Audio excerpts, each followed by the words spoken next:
Chapter 14. A Hidden Microphone. Nancy is worse? Bess and George cried together fearfully. No, Aunt Eloise replied. Come in and I'll tell you. When the three were huddled in the living room, the older woman whispered, A little while ago I had a threatening phone call. The man said, This snooping into other people's affairs by Nancy Drew has got to stop. And if she goes on that plane, it'll be blown up. Oh, how horrible! Bess exclaimed in an undertone. George, equally worried, frowned. She rarely paid attention to anonymous threats, but for Nancy's sake she felt this one could not be overlooked. That man probably means what he says. It is a dreadful situation, Aunt Eloise remarked. Perhaps, in order to save many lives, you girls should give up the trip. Bess was inclined to agree, but George declared she was not going to let any dragon scare her off. Anyhow, let's wait until morning and see what Nancy thinks. The three went to bed, but slept fitfully. They were concerned about the dangers which they had experienced in connection with the case. The following morning, Nancy was up, and except for a sore bruise on the back of her head, she declared she was back to normal. As the group cooked breakfast, they discussed the happenings of the evening before at great length. Nancy's accident, Grandpa Soong's story of his brother, and finally the threatening telephone message. The gang certainly has a good spy system, Nancy remarked, puzzled. How in the world did they find out all of our plans? Then suddenly she put her forefinger to her lips. The others kept quiet as she began to tiptoe around, looking behind the stove, the refrigerator, inside the cabinets, and finally back of the dainty curtains at the windows. Presently Nancy nodded and motioned the others to come forward. She pointed out a tiny disc fastened to the window frame under the valance of the curtain. From the disc, a tiny wire ran outside the window and down the side of the building. Nancy picked up an order pad and pencil. On it she wrote, That disc is a microphone and probably was hidden here the day the intruder broke in. Our enemies have been picking up all our conversations in the kitchen and recording them somewhere below. I suggest that we turn the tables. Let's all talk as if we were worried to death about the bomb scare and are going to give up the plane trip. The others, astonished, nodded. Then Aunt Eloise began the conversation. Why are you girls so quiet? She asked. Don't tell me. I know. You're all very brave, but this bomb threat really has you upset. I'm afraid you're right, said Bess, making her voice tremble. I don't know about the rest of you, but I'd like to be counted out. I'm sure my mother and dad would never approve of my going on a plane that might be blown up. You have a point there, George agreed. If my parents knew about this, they'd put both feet down hard. But it burns me up. Here I was looking forward to a nice trip, and someone we don't know steps in and ruins everything. Yes, said Nancy. She gave a tremendous sigh. We were just getting some good clues, and now this has to happen. Well, I suppose I'd better call my dad and tell him we're canceling our flight tomorrow. He'll be angry, I know, but I'm sure he'll tell me to stay home. Do you think we could keep on with our sleuthing in New York City? George put in. Nancy said she wondered whether this would be worthwhile. She was sure that most of the members of the gang who were holding Chiche had left town. Otherwise, she added, the police would have picked them up. Aunt Eloise Drew remarked that she was so sorry everything had turned out the way it had. She laughed. I suppose, Nancy, you can't expect good luck in solving every mystery you undertake. No, her niece agreed. Just the same, I hate to leave Chiche in such a dangerous situation. Yes, said Bess, giving a little sob. Goodness only knows what torture they may be putting her through. Then we're all agreed we're giving up the trip? Nancy asked. There was a chorus of ayes. The group stopped speaking. Nancy opened a cabinet drawer and took out a pair of scissors with wooden handles. Then, closing the window tight on the wire, she snipped it and wound the outer end around the curtain rod to keep it from falling to the ground when the window was opened again.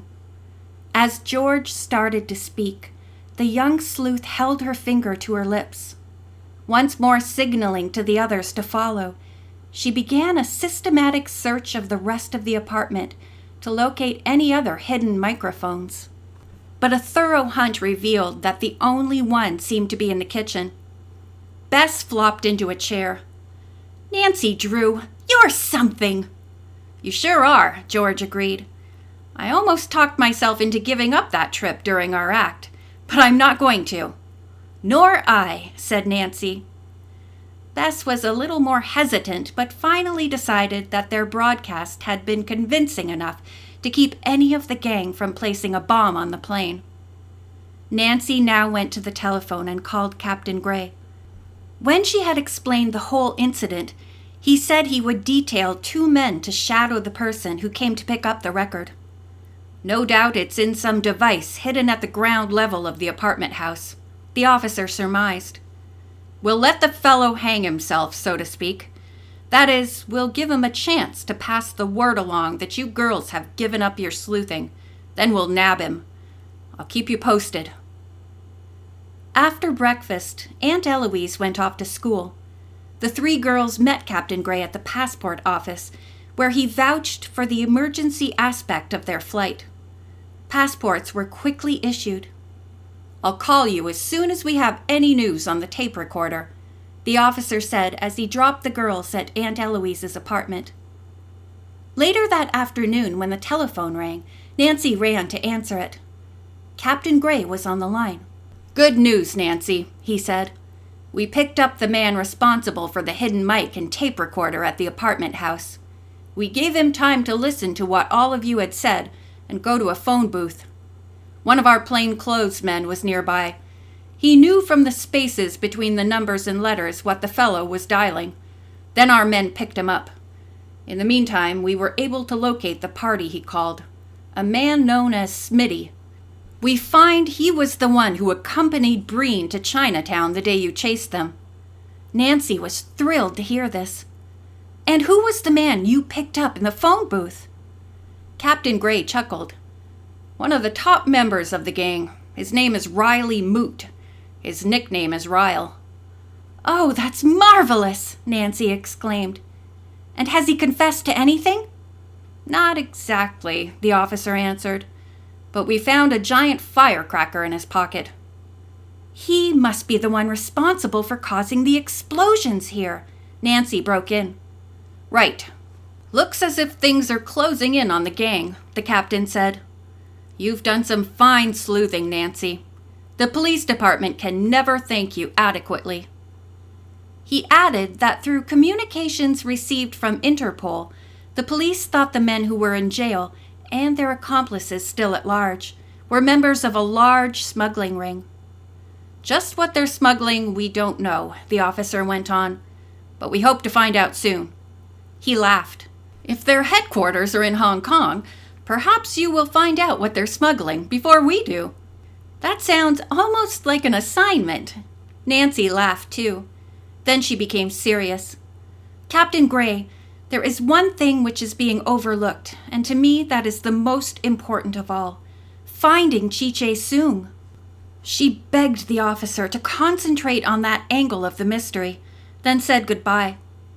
Before long, Aunt Eloise came home and announced she was going to take the girls to the theater. "I suggest that we do not mention the mystery of your future plans, just in case any spies may be following us," she advised. The girls agreed and dressed for the festive evening. They had dinner at an uptown French restaurant, then saw a gay musical comedy. "New York is just thrilling!" Bess exclaimed as they emerged from the theater. Nancy and George echoed this, and Nancy added, "Thanks a million, Aunt Eloise. This has been a terrific farewell party." The following morning, Miss Drew and the girls exchanged fond goodbyes. Aunt Eloise said it had been a wonderful visit, and she hoped they would soon come again. At 3 o'clock, the girls set off. To keep any spies from suspecting they were headed for the international airport, Nancy asked their taxi driver to take them to Grand Central Station. Once there, she had him drive on and finally head for the East Side Airlines terminal. There, the girls' baggage was weighed, and the travelers hurried into a limousine, which took them to the airport. Almost the first person Nancy saw in the waiting room was her father. But as previously arranged, Mr. Drew and his daughter pretended not to recognize each other. The three girls stood a little distance from the ramp and closely watched each passenger go aboard their plane. The only one they recognized was Mrs. Horace Truesdale. Finally, Nancy and her companions were warned by a loudspeaker announcement to go aboard. Quickly they got on the plane and showed their tickets to the stewardess. To the girls' annoyance, Mrs. Truesdale was standing just beyond the doorway. She looked at them in amazement. "Why, when did you decide to come on this trip?" she asked. "Are you students at the university, or are you traveling first class?" "Neither," Nancy replied, and started toward the rear of the plane. "Are you going to Hong Kong?" Mrs. Truesdale persisted. "Isn't everyone on board?" Nancy countered. "Will you be visiting friends over there?" the woman pursued. "Yes," Nancy replied. Secretly, she was thinking that this overly inquisitive woman might try to be friendly with the girls in Hong Kong and interfere with their sleuthing. The stewardess asked Mrs. Truesdale please to take her seat and motioned for the girls to go to theirs. Finally, the lights went on, requesting passengers to fasten their seat belts. The door was closed and locked. The giant engines roared, and finally the plane taxied to the end of the runway.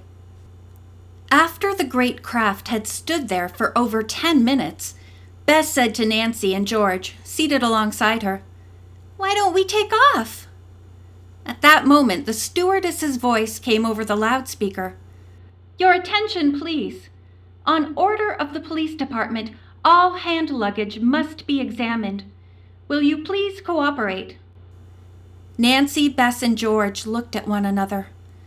Were the police, perhaps, looking for a bomb after all? End of chapter 14.